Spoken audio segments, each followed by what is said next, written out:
साईराम बच्चों, कैसे हैं आप सब। उम्मीद करती हूँ हमेशा की तरह अच्छे होंगे। बच्चों, आज का जो हमारा हिंदी व्याकरण है वह है विशेषण। विशेषण हम लोगों ने अपनी पिछली कक्षाओं में भी पढ़ा है, तो हम अच्छे से इससे परिचित हैं। तो आज के इस वीडियो में हम क्या करेंगे, और भी आसान तरीके से इसे पढ़ेंगे और भी मज़ेदार बनाएंगे। तो उम्मीद करती हूँ कि आप बहुत ध्यानपूर्वक इसे आज का यह वीडियो जो है वो इसे देखेंगे और समझने की कोशिश करेंगे। तो बच्चों, अगर आपने यहाँ पे ध्यान दिया तो आपको बहुत अच्छे से विशेषण क्या होता है वह समझ में आ गया होगा। हम लोगों ने संज्ञा पढ़ा है, हम लोगों ने सर्वनाम पढ़ा है। अब हमारा जो अगला विषय है वह है विशेषण। तो विशेषण होता क्या है, सबसे पहले हम विशेषण का जो परिभाषा जो है उसकी वह देखेंगे। ठीक है, देखिए विशेषण वाक्य में संज्ञा या सर्वनाम की विशेषता बताने वाले शब्दों को हम क्या कहते हैं बच्चों, विशेषण कहते हैं। संज्ञा क्या, सर्वनाम क्या है हमें पता है। इन दोनों की जो विशेषता बताता है उसे ही हम क्या कहते हैं बच्चों, विशेषण कहते हैं। जैसे काला कुत्ता, इस वाक्य में काला विशेषण है।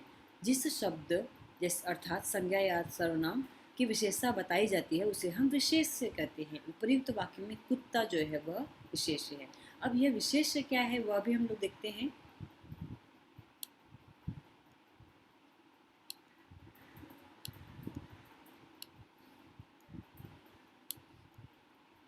देखिए विशेषण क्या होता है, हम लोगों ने देखा जो भी शब्द संज्ञा या सर्वनाम की विशेषता बताते हैं उसे हम क्या कहते हैं, विशेषण कहते हैं। अब विशेष्य क्या होता है, इन जिन शब्दों की विशेषता बताई जाती है ना, उन शब्दों को हम क्या कहते हैं, विशेष्य कहते हैं। जैसे इन वाक्यों में मेहनती, स्वच्छ, पीला, जैसे हम पहले वाक्य देख लेते हैं बच्चों। मेहनती विद्यार्थी सफलता पाते हैं, हम सबको पता है कि कौन से विद्यार्थी सफलता पाते हैं, मेहनती। तो यहाँ पे आपका विशेषण क्या हो जाएगा, मेहनती। धर्मपुर स्वच्छ नगर है, स्वच्छ नगर है कौन सा, धर्मपुर। हम किसके बारे में बात कर रहे हैं, धर्मपुर। धर्मपुर कैसा है, स्वच्छ है, इसकी विशेषता क्या हो जाएगी, स्वच्छ। वह पीला है, वह, उसकी विशेषता क्या है, वह पीला है, पीला कलर जो है उसका विशेषता है। ऐसा आदमी कहाँ मिलेगा। तो आप यहाँ पे देख रहे हैं कि ये जो आदमी है इसमें, ये वाले वाक्य में वह आपका विशेषण है। तो हम देखते हैं कि इन वाक्यों में मेहनती, स्वच्छ, पीला और ऐसा जो शब्द है वह विशेषण है, जो क्रमशः विद्यार्थी, धर्मपुर, वह और आदमी की विशेषता बताता है। तो जो शब्द जिन शब्दों की विशेषता बताएं उन्हें हम क्या कहते हैं, विशेष्य कहते हैं। विशेषण शब्द जिसकी विशेषता बताए उसे विशेष्य कहते हैं। अतः विद्यार्थी, धर्मपुर, वह और आदमी, यह शब्द जो है आपके विशेष्य शब्द हैं। समझ में आया बच्चों।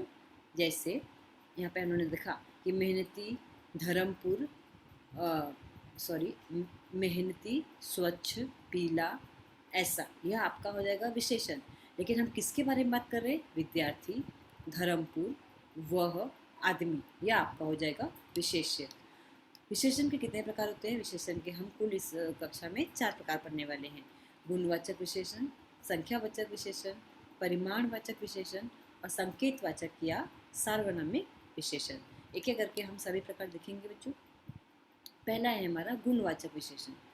वे विशेषण शब्द जो संज्ञा या सर्वनाम शब्द के गुण, दोष, रूप, रंग, आकार, स्वाद, दशा, अवस्था, स्थान आदि की विशेषता प्रकट करते हैं उन्हें हम गुणवाचक विशेषण कहते हैं। जैसे गुण, इसमें क्या है, वह एक अच्छा आदमी है। आदमी कैसा है, अच्छा है, तो उसके गुणों को हम बता रहे हैं। रंग, काला टोपी, लाल रुमाल, काला लाल, यह रंग है। आकार, उसका चेहरा गोल है। अवस्था, भूखे पेट भजन नहीं होता, भूखे पेट कैसा भजन नहीं होगा, अगर पेट भूखा रहेगा तो भजन नहीं होगा। तो यहाँ आप देख रहे हैं कि जो अच्छा है, सॉरी, गुण, रंग, आकार, अवस्था, ये सारे शब्दों का जब हमें कहीं भी ज्ञान होता है तो वैसे शब्दों को हम क्या कहते हैं बच्चों, गुणवाचक विशेषण कहते हैं। जहाँ पे किसी भी जिस भी व्यक्ति के बारे में, जिस भी वस्तु के बारे में हम बात कर रहे हैं उसके गुणों की जब हम बात करेंगे तो उससे हम क्या कहेंगे बच्चों, उससे हम कहेंगे गुणवाचक विशेषण। ठीक है, अब हम अपना अगला प्रकार पढ़ते हैं संख्यावाचक विशेषण। संख्यावाचक वे विशेषण शब्द जो संज्ञा या सर्वनाम की संख्या का बोध कराते हैं उन्हें हम संख्यावाचक विशेषण कहते हैं। जैसे 5 घोड़े दौड़ते हैं, 7 विद्यार्थी पढ़ते हैं। हम सभी को पता है कि 5, 7 यह सब क्या है, संख्या है। तो जब हमें किसी भी वाक्य में ऐसे शब्द दिखे जहाँ पे संख्या के बारे में जानकारी दी रहती है, तो उन्हें हम क्या कहेंगे, संख्यावाचक विशेषण कहेंगे।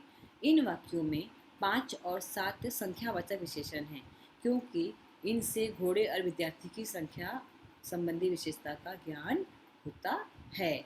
तो हम लोगों ने यहाँ पे कितने प्रकार पढ़ लिए अभी बच्चों? पहला प्रकार हम लोगों ने पढ़ा गुणवाचक विशेषण, दूसरा प्रकार हम लोगों ने पढ़ा संख्यावाचक विशेषण, तीसरा प्रकार हम पढ़ेंगे, हाँ अभी उससे पहले संख्यावाचक विशेषण के भी 2 भेद होते हैं। कौन से 2 भेद है बच्चों? निश्चित संख्यावाचक विशेषण और निश्चित संख्यावाचक विशेषण। पहले हम देखते हैं कि निश्चित संख्यावाचक विशेषण मतलब क्या होता है। देखो आपको नाम से ही पता चल रहा है कि इसका अर्थ क्या होता है।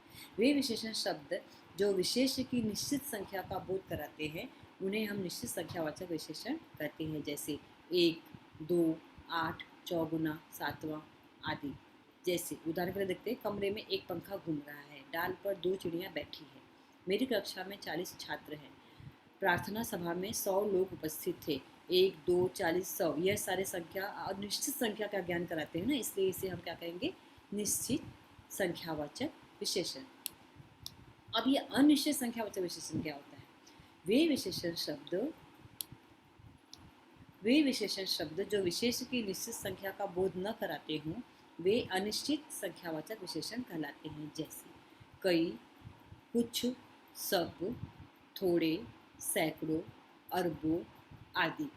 जैसे उदाहरण के लिए हम देखते हैं, बम के भय से कुछ लोग बेहोश हो गए, कक्षा में बहुत कम छात्र उपस्थित थे, कुछ फल खाकर ही मेरी भूख मिट गई, कुछ देर बाद हम चले जाएंगे, कुछ कम, यहाँ पे कुछ है, ऐसे बहुत सारे शब्दों का प्रयोग हो सकता है, जैसे आपने यहाँ पे उदाहरण के तौर पे आपको बताया गया है।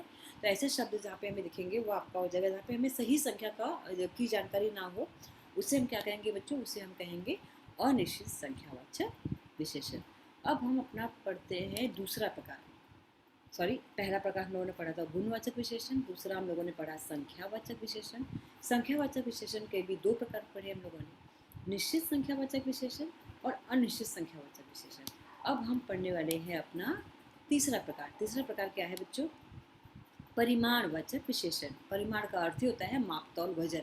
जिन विशेषण शब्दों से किसी वस्तु के माप, तौल संबंधी विशेषता बोध होता है, उसे हम परिमाणवाचक विशेषण कहते हैं, या वे परिमाणवाचक विशेषण कहलाते हैं। जैसे सेर भर दूध, तोला भर सोना, थोड़ा पानी, कुछ पानी, सब, धन और घी लाओ, 2 लीटर दूध।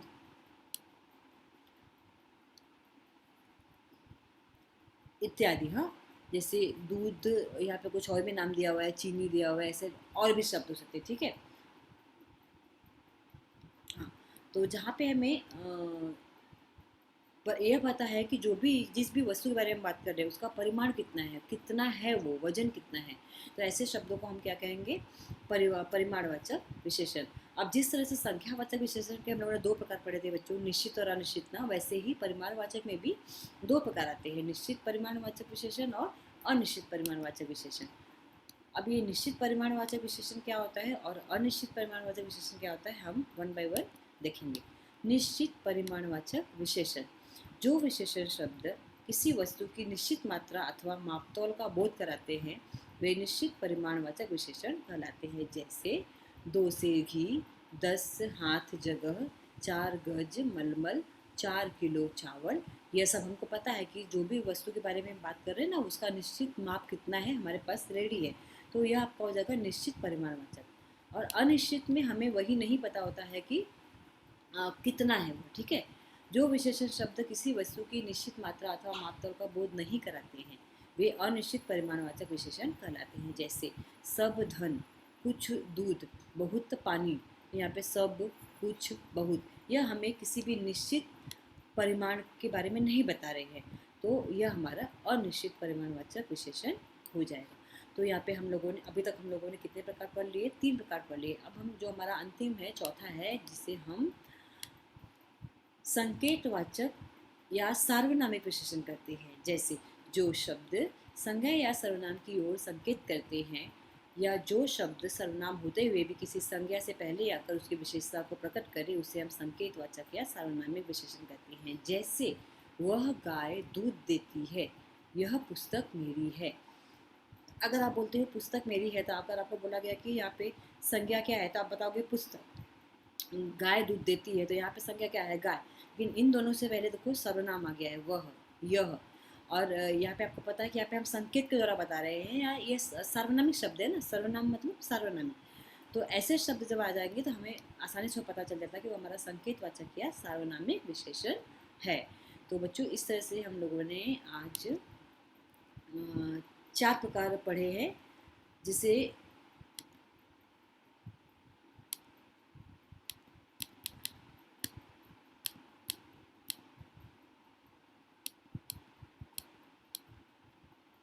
हाँ, तो आज की इस वीडियो में हम लोगों ने विशेषण पढ़ा कि विशेषण किसे कहते हैं, हम लोगों ने विशेष से किसे कहते हैं वह भी पढ़ा, उसके बारे में जानकारी प्राप्त की।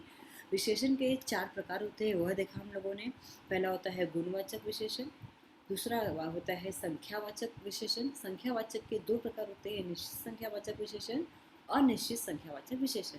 फिर हम लोगों ने तीसरा प्रकार पढ़ा था परिमाणवाचक विशेषण। परिमाणवाचक विशेषण के भी 2 प्रकार होते हैं, जिस तरह से संख्यावाचक के होते हैं निश्चित संख्यावाचक विशेषण, निश्चित परिमाणवाचक विशेषण और अनिश्चित परिमाणवाचक विशेषण। चौथा प्रकार हम लोगों ने पढ़ा बच्चों संकेतवाचक या सार्वनामिक विशेषण। इस तरह से आज हम लोगों ने विशेषण के बारे में पूरी संपूर्ण जानकारी जो है A to Z पूरा कंप्लीट यहाँ पे ली है। तो उम्मीद करती हूँ कि आपको विशेषण क्या होता है वह समझ में आया होगा, उसका प्रकार विशेष है, सब कुछ आपको अच्छे से समझा होगा। फिर भी अगर कोई डाउट रहेगा तो हम लाइव सेशन में अपने डाउट क्लियर करेंगे। कोशिश करके आप क्या करोगे, इसे अपने हिंदी की उत्तर पुस्तिका में लिखोगे और साथ ही साथ इसकी प्रैक्टिस भी करोगे जो भी आपको पढ़ाया जा रहा है। तो अच्छे से इसको पढ़ो, इसके जो नोट्स आपको मिल रहे हैं उसे नोट डाउन करते जाओ, और कुछ भी डाउट रहेगा तो उससे आप बाद में टीचर के साथ में पूछ सकते हैं। तो उम्मीद करती हूँ कि आपको सर्वनाम क्या है वह समझ में आया होगा। ठीक है बच्चों, तो अपना ख्याल रखिए और जो भी पढ़ाया जा रहा है उस पर ध्यान दीजिए।